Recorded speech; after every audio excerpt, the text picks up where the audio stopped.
Hey there, tabletop gamers. Welcome back. I'm Solitarius. Today I've got a very special video for you. Today, rather than reviewing a game, I'm going to be showing you a project that I've been working on for the last couple of months, and I'm super excited, incredibly excited to debut it today. So a lot of you don't know that I am trying to become not just a reviewer, but a game designer. So what I did is I took one of my favorite games here, Votes for Women, designed by Tori Brown, Fort Circle Games. It's a great game if you haven't played it. I'll probably do a review sometime in the future. However, what I wanted to do is I was really inspired by Gloomhaven Buttons and Bugs, the game that distills Gloomhaven, this huge sprawling campaign game that comes with this enormous box. It distills it down to a small box solo experience. What I wanted to do is take the full game of Votes for Women and condense it down to a smaller footprint, a shorter playtime, an easier teach, but yet lose none or almost none of the actual fun, the actual gameplay. I wanted to keep the essence of the game alive. So what I came up with is a brand new game called Votes for Woman. So Votes for Woman is a micro game based on Votes for Women. So first, to play Votes for Woman, I here have my prototype board. It's a smaller version of the actual board for Votes for Women.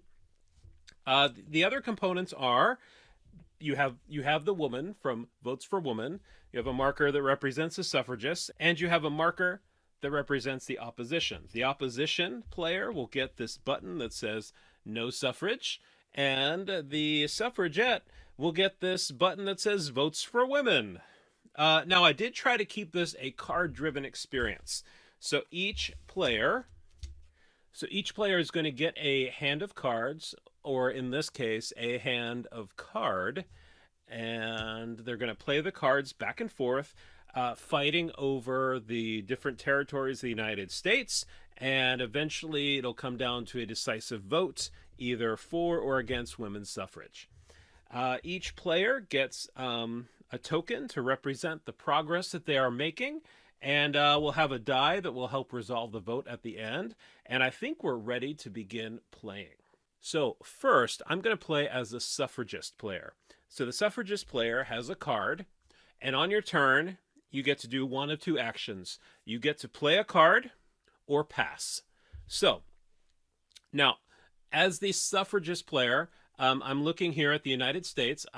Rather than fighting over territories, I'm just going to fight for the entire United States at once. That's one of the ways that I kind of streamlined the game. So my suffragist is going to think, does she want votes for women?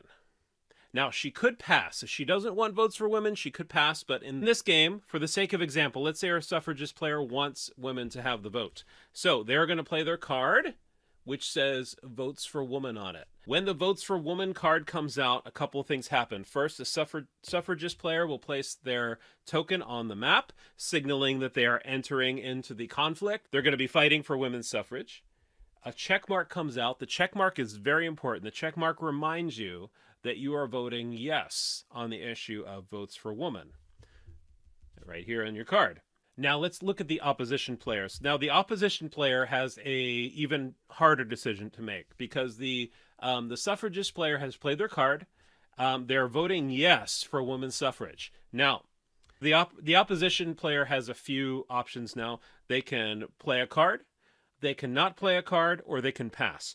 So if they don't play a card, then the suffragist player will win. So they don't want to do that. If they pass, that will also mean they're not going to play a card and the suffragist player will win. So my very shrewd opposition player is going to play his card, which is no votes for woman. No votes for woman. So the opposition plays the card, and what happens when the no votes for woman card comes out is the opposition player also joins the map and puts the X, which signals no votes for women. So now we have a stalemate. So we have played all of our cards, and nobody has actually won. We actually have a dead tie. We have one vote for and one vote against. So now we're going to come to what's known as the election phase.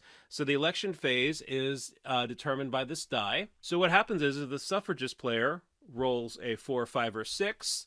the vote goes in their favor. If, however, the roll comes out to be a 1, 2, or 3, the opposition leader will win. So let's give the die a roll. Oh, we've got a 6. So the suffragist player has won.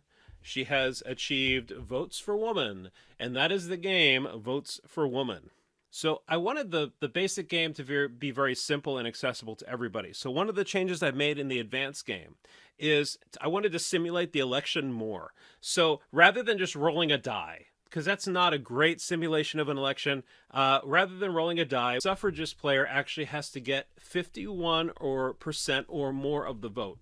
I wanted to do that in order to more simulate a real vote. So instead of rolling this die, the suffragist player, let me move this up here, is going to roll all of these dice right here. So I've got a bunch of dice. So the suffragist player, including the red one that they originally used, the suffragist player is going to roll all of these dice. And if they get, if their dice total up to 51 or more, they get the vote and they've won. If they roll less than 51, then the opposition gets the victory. And so that's the game. I know it's a lot to take in. The initial teach for this, I admit, is a lot up front, but believe me, once you get into it, the game is very smooth. It flows. It works, I think, really well. I feel like it captures the essence of the original game. I also have a little surprise out there for all you solo players. I know you're out there watching my channel.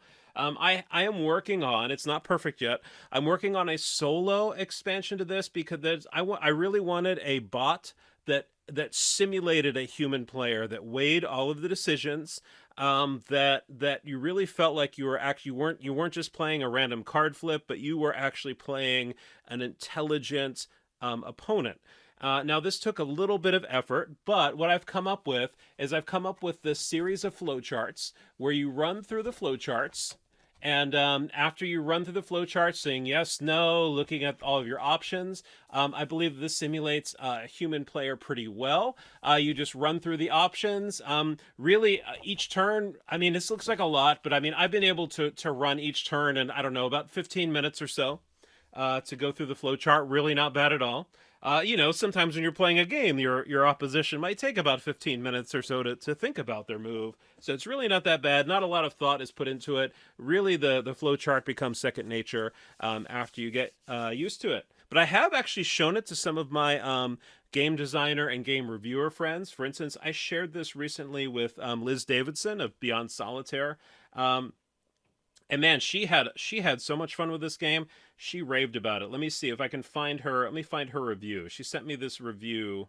All right, so this is Liz Davidson from Beyond Solitaire. I played this with her recently, and this is what she had to say about it. I didn't think it was possible, but Votes for Woman fits an incredible amount of history and political struggle into a small package.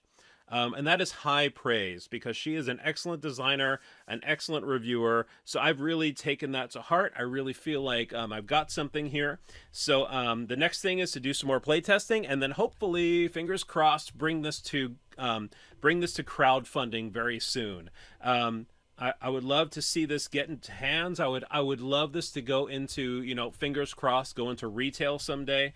I just think that this is a great engine to build on, and I really feel like my version of the game shows a lot of promise. So if you like what you see, leave a comment below. If you can see any way that I can streamline this game further or tweak some of the rough patches, which I'm still working on, let me know what your ideas are. If you like the design, if you want to see more game designs like this, let me know. So that's enough for me. Thank you for watching and looking at my new prototype. I hope you really enjoy this lovely 1st of April, and until next time, I'm Solitarius. Keep on solo gaming. Bye bye.